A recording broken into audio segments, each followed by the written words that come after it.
sangat memprihatinkan menurut saya, sehingga saya berharap saya menyampaikan ini kepada tim, kepada SKPD yang terkait. Kita harus membangun sekolah, kita harus memperbaiki sekolah yang ada di sana sehingga anak-anak pulau ini punya sekolah. Kebetulan tadi pagi saya ketemu dengan Pak Gubernur.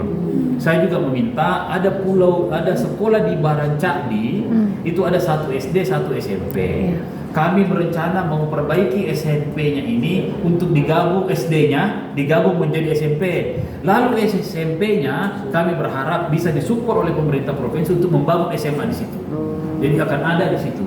Yang kedua, lalu lintas angkutan antara satu pulau Kodingareng, Baralompo, Barancakdi, kami akan sediakan 2 perahu yang akan bisa melintas setiap harinya untuk mengantar proses perjalanan berpindah ini.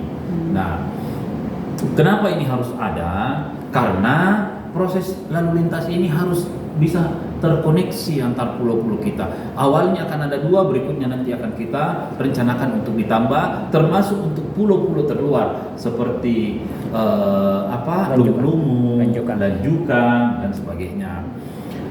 Yang ketiga, tentu perbaikan dermaga menjadi prioritas kita. Kalau kita mau bicara mengeksplor yang namanya wisata bahari, pulau-pulau yang ada di Kota Makassar ini, ya kita harus menyiapkan infrastruktur yang baik supaya orang bisa sandar dengan mudah. Artinya kalau mereka bisa sandar dengan mudah, pulau-pulau ini bisa menjadi tempat peristirahatan, kesempatan kepada warga pulau untuk membuat restoran, rumah makan, tempat untuk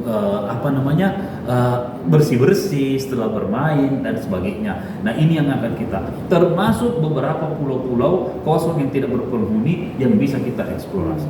Jadi Bapak bayangkan kalau kita mau ke ke Lanjukan mungkin istirahat dulu di Kodingareng atau Baralompo. Di situ kita makan siang dulu di sini, kan begitu.